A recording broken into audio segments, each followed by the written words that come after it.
Good morning. For those of you who don't know me, I'm Ms. McMurran. I'm the proud principal at Grant High School. It's my pleasure to welcome you here today, our students, our staff members, our teachers, parents. April 24th is a special day for our Armenian community at Grant. Our students, teachers, and staff, every year we remember the events that began in 1915. This year marks the 107th anniversary of the Armenian Genocide. For more than 100 years, too many countries, leaders, and individuals have either denied or refused to recognize the genocide and atrocities committed against the Armenian people by the Ottoman Empire. The last few years have seen some progress in the nation. Our genocide was acknowledged by both branches of the U.S. Congress, and in 2021, President Biden fulfilled his promise to formally recognize the genocide. In 2020 and in 2021, LAUSD took actions to also recognize the genocide, commit to teaching students about the events and their significance, and to designate April 24th as an unassigned day in commemoration. In college, I majored in history. I studied political movements, wars, economies, geographies, philosophies, societies, and more. But despite my intense studies and the stacks of books I read as a history major, I don't remember ever hearing about or learning anything about the Armenian Genocide. I think of myself as a pretty educated person, but it wasn't until I began working for this district as an LAUSD teacher that I learned about the first genocide of the 20th century. And now, in more than 20 years in the district, I've learned much more, and I also understand the urgency to teach about the genocide. I want to share with you a few quotes. From Dr. Martin Luther King Jr., "Our lives begin to end the day we become silent about things that matter." From Albert Einstein, "If I were to remain silent, I'd be guilty of complicity." And from Desmond Tutu, "If you are neutral in situations of injustice, you have chosen the side of the oppressor." Unfortunately, the Armenian Genocide may have been the first genocide of the 20th century, but it was not the only one. Millions have been murdered, driven from their homes, attacked, oppressed, and experienced atrocities that sound unspeakable. However, these murders and atrocities must be spoken of. They must be remembered so that we can all do our part to ensure events like these never happen again. We must listen to the survivors, hear from the witnesses, and be their voices when they're no longer with us, or when they cannot speak for themselves. As with the war in Artsakh, in Ukraine, and in so many places around the world, even here in our own country, we must speak for injustice when we see it. We must help the survivors rebuild, and we must remain vigilant so that the horrors do not continue to be perpetrated and repeated. In LAUSD, and also here at Grant, we are blessed. We have a diverse student and staff community, and our culture is enriched by our diversity and by the varied cultural traditions that we all celebrate and recognize. At Grant, we reaffirm our commitment to teach students, and in doing so, we honor the victims and we honor the survivors. We commit to working toward a more peaceful future. During the past 8 years I've been at Grant, I've always been extremely proud of and touched by this commemorative assembly. Our student performers pay tribute to their history and culture, and they commemorate the many people whose lives were lost or destroyed at the hands of the Ottoman Empire. Our Lancer community is a family. When one falls, we all fall. When one celebrates, we all celebrate. And when one seeks understanding, we listen with our hearts. A special thank you to all of our behind-the-scenes adult support, Mr. Malikian, Mr. Aslanian, our Armenian Club sponsor, Ms. Valles, Ms. Svetlana, Mr. Van Brunt, Mr. Guest, our Grant alumni, including Mary and Lilia. Thank you to all of our students who dedicated an incredible amount of time and energy to this project, our amazing Lancer students, and thank you to all of you here today with us in the audience. We thank all of you for reminding us. May we never forget.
Good morning, everyone. My name is Nicole Boyajian, and I'm here today with Manuk Sarkisyan.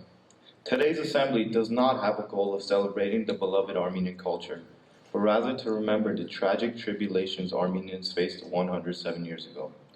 We are gathered to respect and to mourn the 1.5 million innocent lives that have been lost, as well as to acknowledge the heart-wrenching crimes committed by the Turkish government, which refuses to take responsibility even today. As a result, it has been a great tradition initiated by the Lancer family, and we want to express our gratitude to the parents, teachers, students, faculty, and administration at our school, as well as local District Northeast. After so many years of our Armenian community bringing awareness not only in our community, but around the world about what happened in 1915 and the years following, we have finally received recognition from the U.S. government. In 2021, the 46th President of the United States, Joe Biden, recognized the genocide and denounced the atrocities committed during the early years of the 20th century. In addition, our very own Los Angeles Unified School District has recognized the genocide and has designated April 24th to current and future calendars to commemorate the Armenian Genocide Remembrance Day. Thank you. One may ask, why is April 24th depicted as a Remembrance Day? And why is it that one day specifically marked to be remembered? On April 24, 1915, the Turkish government coordinated systematic execution and deportation of several hundred Armenian intellectuals. After this was completed, ordinary Armenians were forced out of their homes and were sent onto the Mesopotamian desert on death marches, with no food or water. They were forced to starvation. Whoever stopped or hesitated to cooperate was shot, regardless of sex, age, and social status. During the time of this massacre, 2 million Armenians resided in the Ottoman Empire. By the time it was completed in 1922, only 388,000 remained. Many of us have experienced personal losses, and if that is the case, we are referred to counseling. When a collective group experiences an irreversible loss, the feeling of grief is amplified.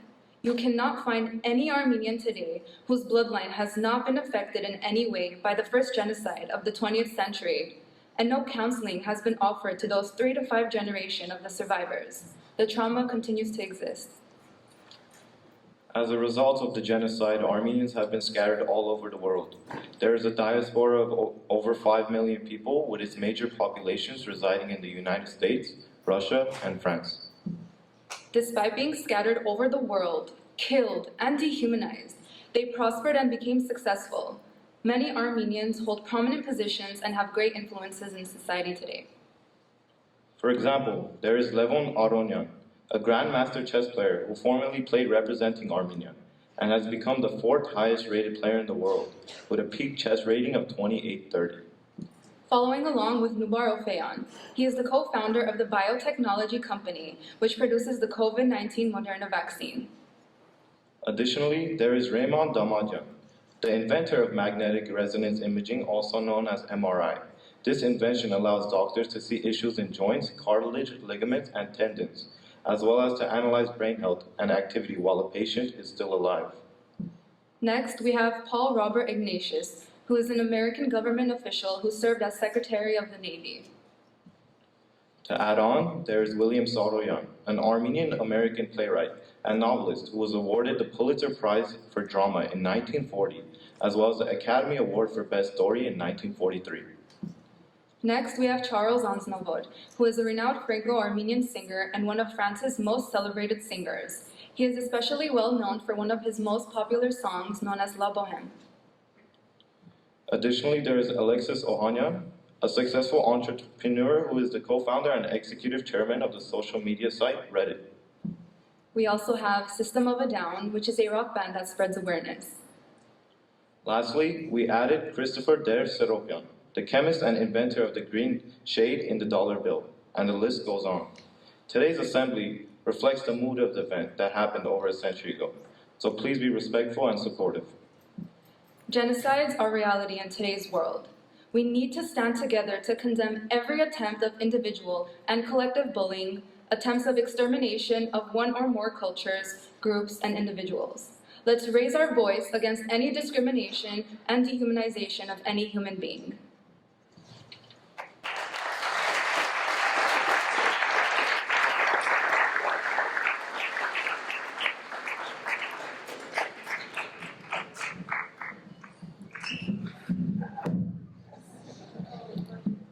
There is no Armenian event, assembly, or gathering that has not used the very famous quote by William Saroyan. I should like to see any power of the world destroy this race, this small tribe of unimportant people, whose wars have all been fought and lost, whose structures have crumbled, literature is unread, music is unheard, and prayers are no more answered. Go ahead, destroy Armenia. See if you could do it. Send them into the desert without bread or water. Burn their homes and churches. Then see if they will not laugh, sing, and pray again. For when two of them meet anywhere in the world, see if they will not create a new Armenia. This quote has been translated into over 24 languages. Here today we have the Spanish and French translations.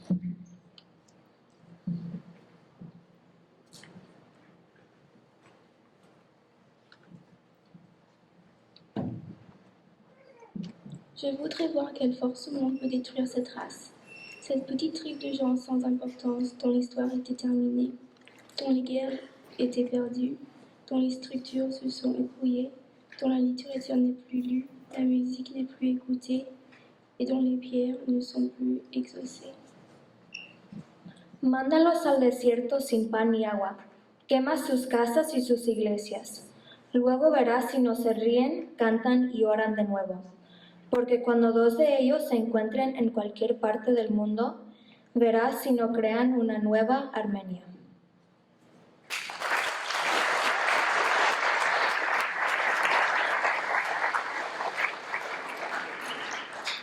Now, we will have two of our very talented artists, Emma and Arsen, perform the musical performance Tărcei Mătcovtun.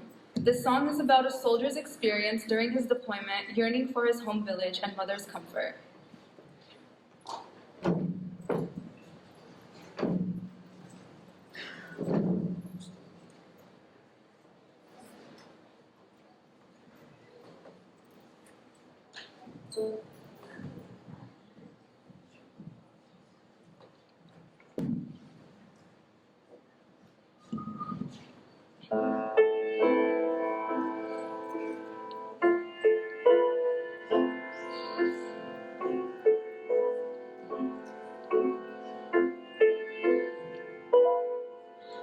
Tărcei Mătcovtun, urim mai neartun. Desnei ainarun, caro toviesanum voramen mi carum gerero. Fararun, carcachum versarerun, desnei ainarun, caro toviesanum voramen mi carum gerero. Fararun, carcachum versarerun.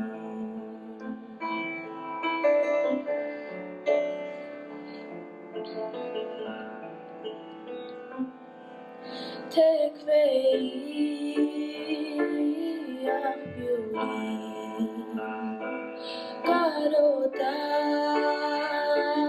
baccerim, linei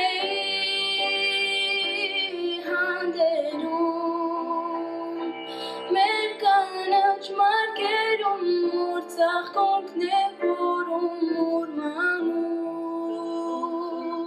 orerum, hovnerins mishnamburum, linei handerum,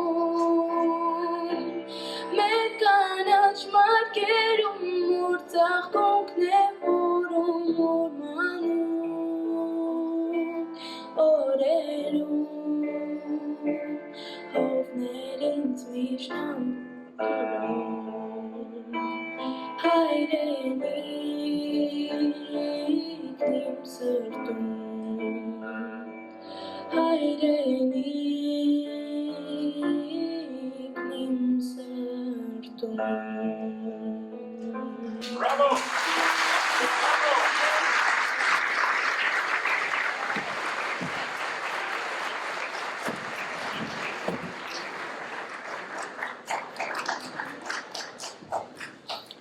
Following this musical performance, we would also like to welcome another very talented musician, Angelina, who will perform the piano number Këtor Mi Yerking, which translates to A Piece of Heaven. It is an instrumental piece composed by Tigran Mansuryan.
When we hear about the struggles of other people and groups, the question of should I care is asked.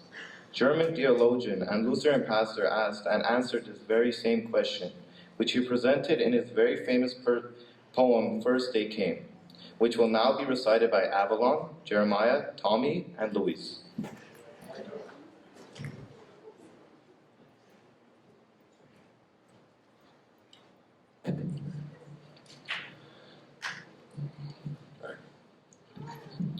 First, they came for the communists, and I did not speak out, because I was not a communist.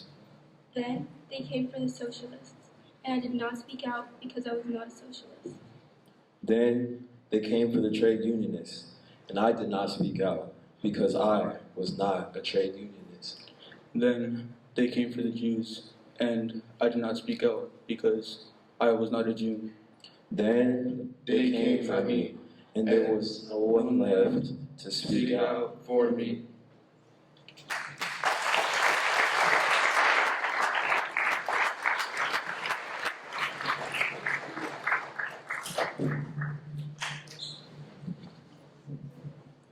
Now we will have Arsen, a very talented a cappella singer, perform the powerful piece, Dele Yaman, alongside Mr. Malikia, who will play the piano.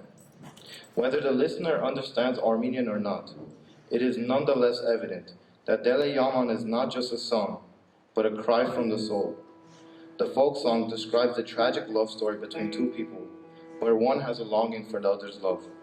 After the sudden and unexpected deaths of the Armenian Genocide, their family and friends had yearnings to be with fallen victims and feel their love just once more. The song somberly describes the emptiness and despair present after the loss of a loved one. The genocide did not only result in the massacre of millions of innocent lives, but also a permanent wound on the hearts of all Armenians forevermore. Mr. Malikia.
Up next is a dance number choreographed by the talented Armine from Ararat Dance Studio. It is a form of modernized classical Armenian dance known as Bemakan Por.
would like to invite our beautiful Emma onto the stage once again to sing the song Kilikya.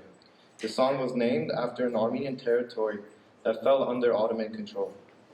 It describes the longing Armenians have of returning to their cherished homeland. The song portrays the poor Armenian soul toil and hope ending at last, and finally being able to rest in their beloved Kilikya.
We will now watch a short informational video about the recognition of the Armenian Genocide.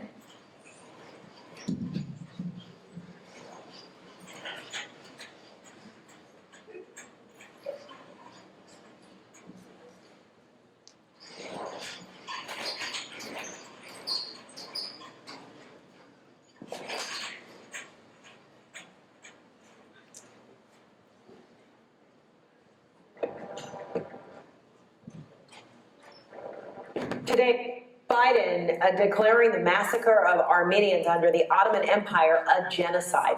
Although it happened more than 100 years ago in the middle of World War I, getting a formal acknowledgement from the U.S. has always remained a key priority for Armenians. Joe Johns is traveling with the president and joining us now from Wilmington, Delaware. So, Joe, why today and why this president? Well, there are a bunch of reasons for that, and I definitely need to get to that, but the most important thing is it is done. Now the president has issued that expected statement referring to the atrocities committed against Armenians in Turkey 100 years ago as genocide, getting to the issue of genocide at the very beginning of that statement. Also says this: over the decades, Armenian immigrants have enriched the United States in countless ways, but they have never forgotten the tragic history that brought so many of their ancestors to our shores. We honor their story, we see their pain, we affirm the history. We do this not to cast blame, but to ensure that what happened is never repeated. For decades, Armenians have lobbied and pleaded to have the mass killings of their ancestors recognized as genocide. The exact number of Armenians who lost their lives more than a century ago is in dispute, but experts put the numbers between 600,000 and 1.5 million. The campaign against Armenians in Ottoman lands included forced migrations, massacres, and starvation. For many Armenians, recognizing the brutality endured by their ancestors is a crucial step in righting a historic wrong. But modern-day Turkey that rose from the ashes of the Ottoman Empire has long maintained the killings were not systematic, were smaller in number, and do not meet the legal definition of genocide. In fact, the word genocide and the legal framework around it only entered the mainstream after World War II. The word was coined by a Polish lawyer to describe the Nazis' systematic attempt to eradicate Jews in Europe, what we now call the Holocaust.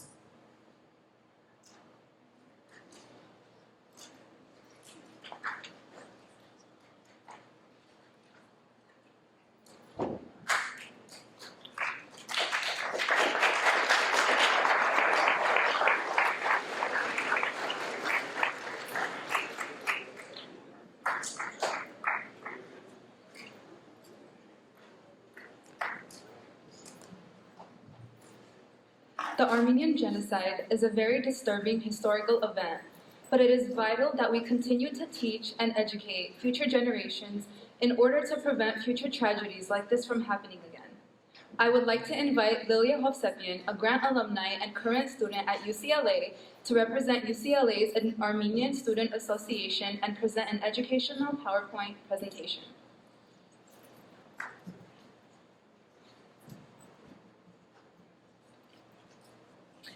Hello everyone, it's an honor to be here today at my old school. It's nice to see some familiar faces, but most I'm not familiar with, obviously. I'm here on behalf of UCLA's Armenian Student Association. Like Nicole said, they were actually supposed to be here today, but unfortunately they couldn't make it, so I'm here as their representative. Okay, so before we get into the presentation, I just want to go over some vocab so that you have a better understanding of the topics that we're going to talk about. So the Ottoman Empire is the predecessor of modern Turkey. For centuries, it controlled significant territory in Western Asia, Northeastern Africa, and Southeastern Europe. During World War I, the Ottoman Empire was allied with Germany and was fighting against Russia. Anatolia is the peninsula in Western Asia that makes up the majority of modern-day Turkey. Armenians are an ethnic group from Western Asia who lived for centuries as a minority in the Ottoman Empire. Now we have a short video to watch before we get on with the rest of the presentation.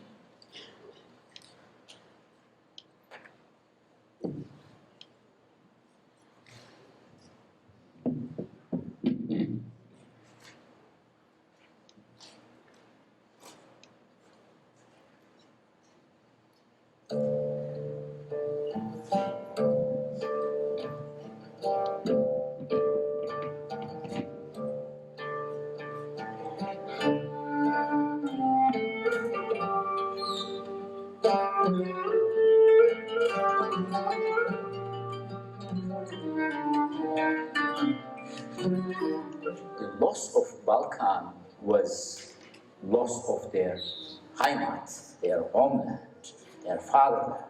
And this was really a very difficult to digest.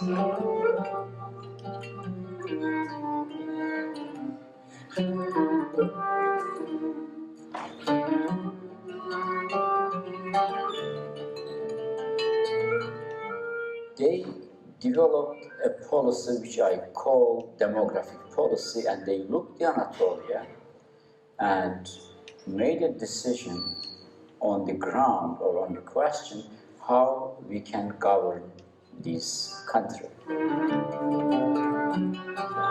The war presented the Ottoman triumvirate, this new leadership, with an opportunity to solve a problem. Deportations of Armenians had already begun in the month of March of 1915. But it's only after April, and in fact in May, that the plan is put into full motion. They emptied the entire territory of Armenians, they destroyed the Armenian communities, exterminated them.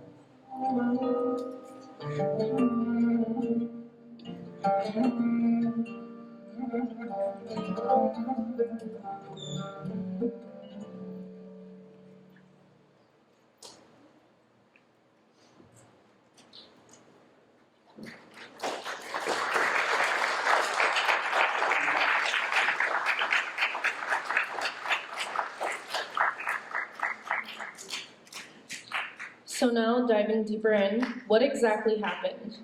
In the spring of 1915, the Young Turk regime of the Ottoman Empire began an organized campaign of violence against its Armenian population under the cover of World War I. A consensus of historians consider the massacres, forced deportations, and mass starvation that killed more than 1 million Armenians a genocide. The term genocide was coined by Raphael Lemkin, a Polish lawyer, to describe these atrocities. The roots of the genocide lie in the collapse of the Ottoman Empire. The empire's ruler was also the caliph, or leader of the Islamic community. Minority religious communities, like Christian Armenians, were allowed to maintain their religious, social, and legal structures, but were often subject to extra taxes or other measures. Concentrated largely in eastern Anatolia, many of the Armenian merchants and industrialists appeared in markedly better off than their Turkish neighbors, who were largely small peasants or ill-paid government functionaries and soldiers. At the turn of the 20th century, the Ottoman Empire was crumbling at the edges, beset by revolts among Christian subjects in the north. The Young Turk movement of ambitious, discontented junior army officers seized power in 1908, determined to modernize, strengthen, and Turkify the empire.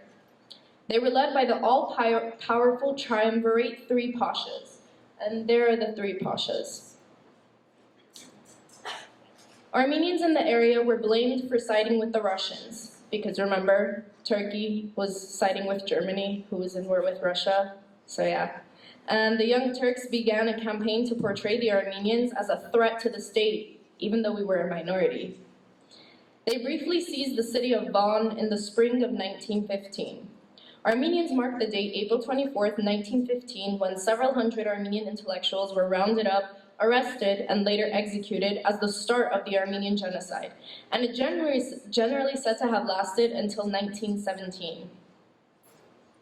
So here we have a map that shows many of the annihilation centers, the deportation centers, the routes that Armenians took to escape, the routes that they were deported on, and as you can see, many of them lead east towards countries like Georgia, Iran, Russia, Syria, Jordan. So as you can see, they're going out of Turkey, which was their goal. If you look at that black circle on the bottom, Der Zor, that was known as the final killing destination of the Armenians, where many of them were butchered.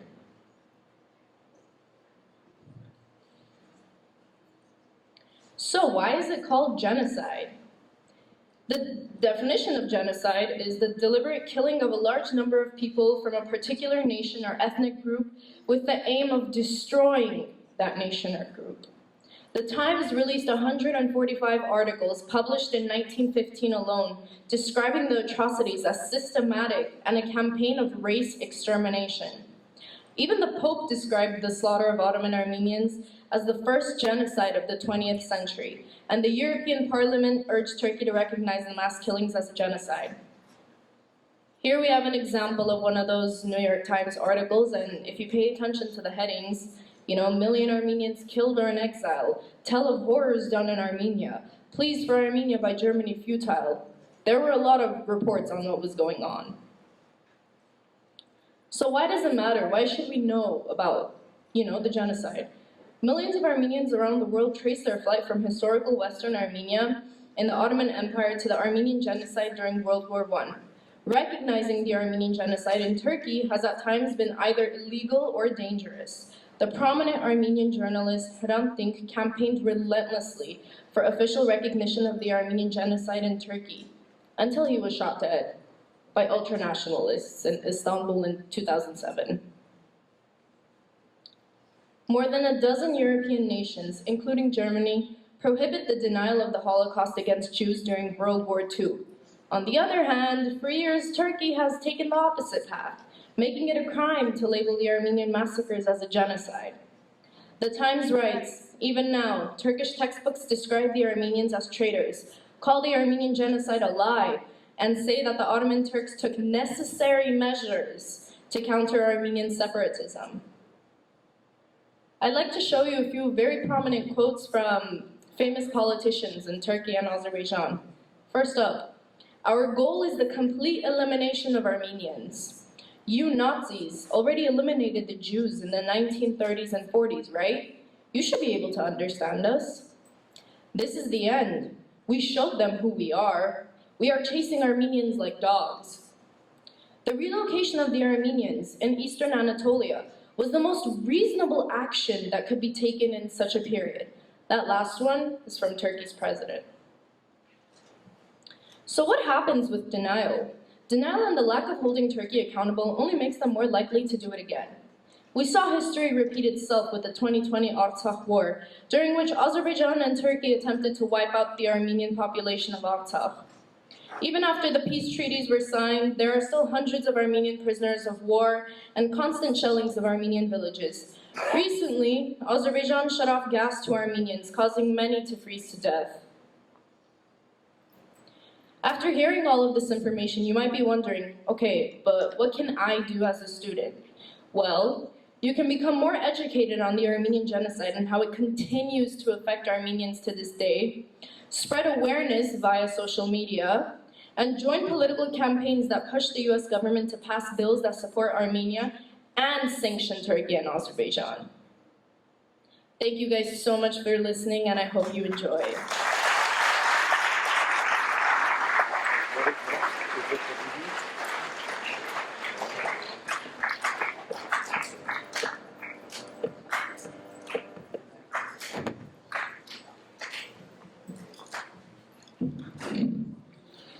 Thank you all. Next is a video that was sent to me last night, and I did editing between 11:30 and around 2 o'clock, and I noticed that there is a spelling mistake, even though I am an English major. So forgive me if you see that part. There is a misspelled word, I just noticed it. This is one of the best violin players in the world. He plays with the orchestra of Yanni. If you heard the performer, he has traveled the world. He said that he would love to be here today, but he's coming to Los Angeles tomorrow. So maybe in another occasion I will invite him to play live for Grant High School. I have done that for Van Nuys Middle School years ago, and the audience, it was really a true occasion for the audience.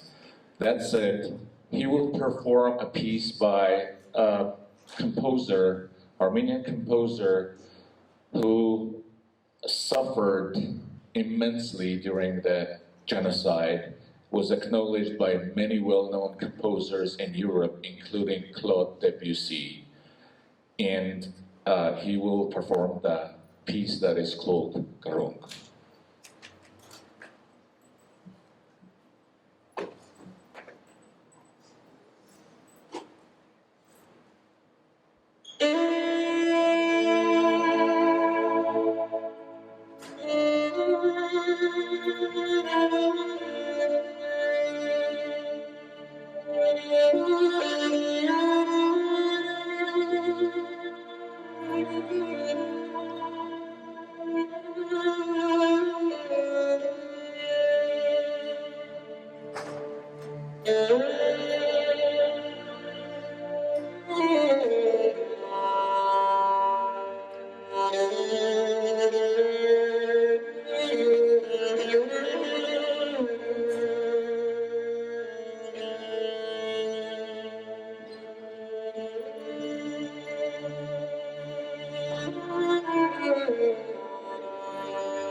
I would like now to introduce our very own Ms. Mandel, an English teacher at Grant High School. Ms. Mandel is on her way. She will come to the podium. It's important that representatives of different cultures are talking about the issue. It's critical that we show empathy about the cause of other cultures. And I do remember about 20 years ago when I interviewed Tony Cardenas. He was just beginning his political career. Now we have a US Congressman, Tony Cardenas, and I remember that students from Grant High School and North Hollywood High School were supporting Tony Cardenas back then. In 20 years, Tony Cardenas made a huge progress, and now he represents, I believe it's 28th or 29th District, California, in US Congress. I urge you, regardless of your cultural background, to be active in other cultures' causes. And now, Ms. Mandel.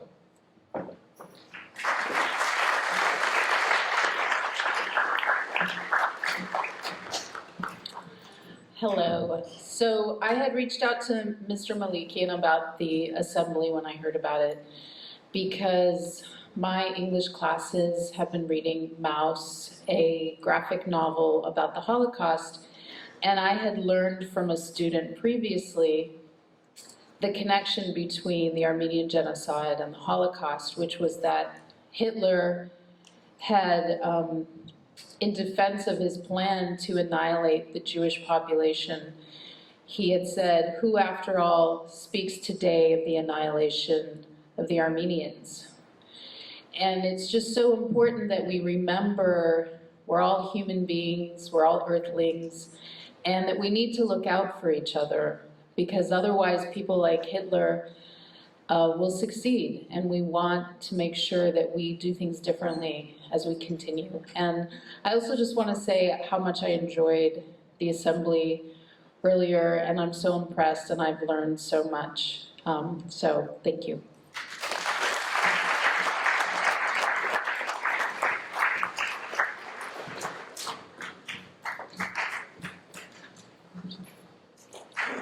Now we have another dance number, once again choreographed by Armenian Genocide from Ararat Dance Studio. This dance serves to memorialize the pain and sufferings we faced after the Artsakh War, hence the name Artsakh.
We're about to conclude our presentation, but before we conclude, I have a couple of very important words.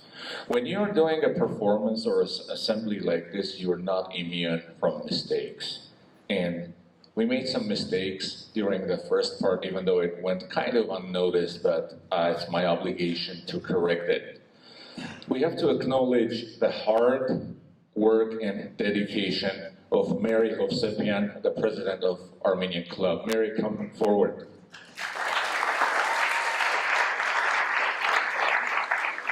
Where is Mary? Mary sacrifices her lunch almost every, is it Thursday? Thursday, and conducts the Armenian Club meetings like a true businesswoman. So meet Mary, a future businesswoman.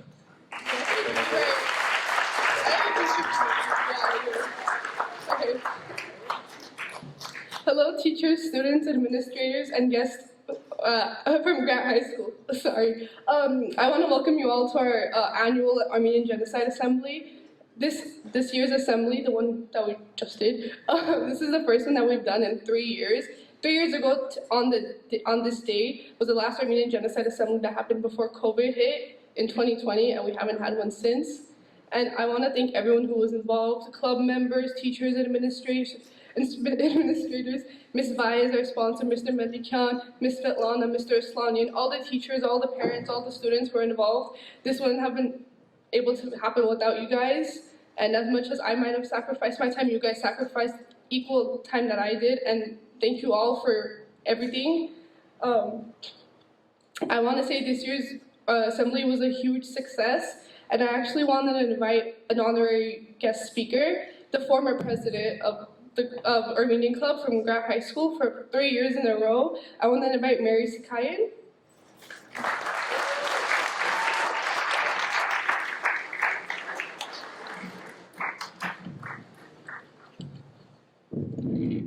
Hello everyone, my name is Mary Sakayan. I'm a current UCLA student, a proud Grant High School alumna, and was president of the Armenian Club between 2016 and 2019. First and foremost, I'd like to raise a round of applause to the club executives and membership for their efforts at putting together today's event.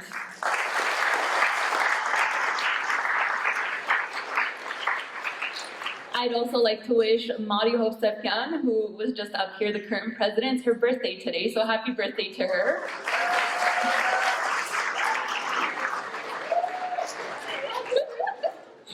Thank you. Happy birthday. We all wish you the best and appreciate all the hard work you put into today. Thank you.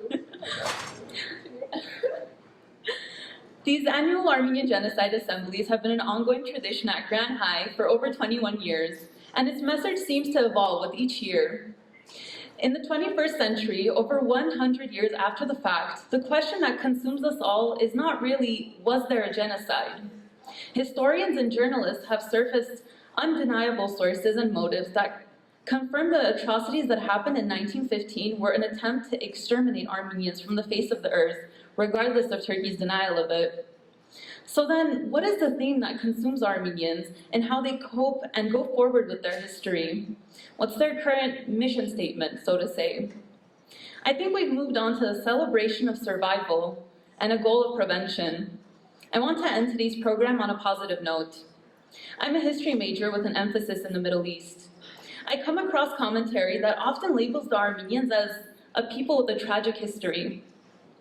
I see it a bit differently. It is true that the Armenian people historically have and continue to experience a loss of lands, loss of autonomy, and loss of lives. But as you've seen here today, a group of people who are almost as old as time continue to thrive and survive with their culture, in their dance, their art, their language, their poetry, and their religion. They've maintained their practices through the generations, over centuries, and even overseas. How can that be anything short of magnificent and hopeful? While the Armenian hope and will for survival is amazing, it is so much more important to recognize the threat to that today through the Qarabağ Wars. We hear the saying, learn history so that history won't repeat itself. It doesn't end there. Famous author and Holocaust survivor Elie Wiesel once said, "We must always take sides. Neutrality helps the oppressor, never the oppressed." I encourage you all to identify one part of today's program that caught your interest or tugged at your emotions, and delve deeper. Put those motives to action by staying informed, by vocalizing your views, by holding your government officials accountable to representing your interests. Sympathize with and support your Armenian friends who embody the very concept that we as a people are survivors and are attempting to honor our past. Thank you so very much.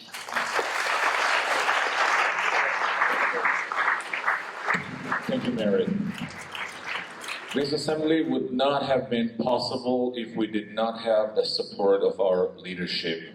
I want to acknowledge the administrators, especially our leader, Ms. McMurray. Thank you very much for letting this happen.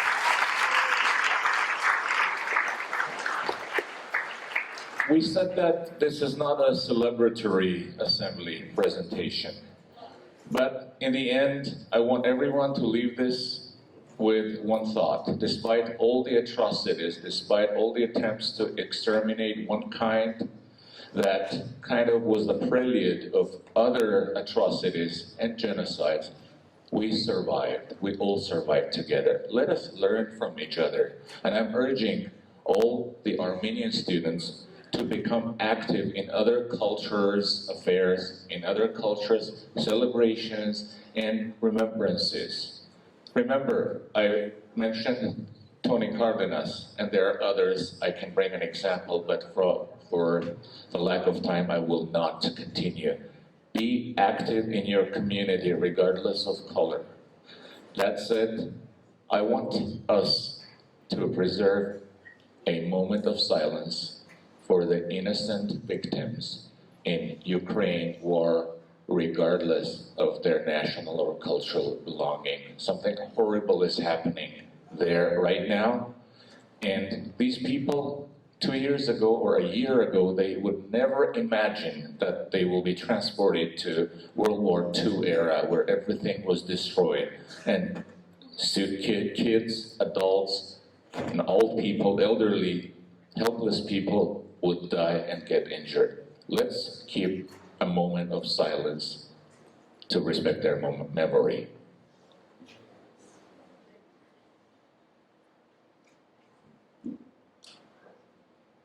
Thank you. I would like to invite all the participants and organizers of this event, and I would like to thank all of you from the bottom of our heart. Let's give them a big hand. Can we have the lights, please?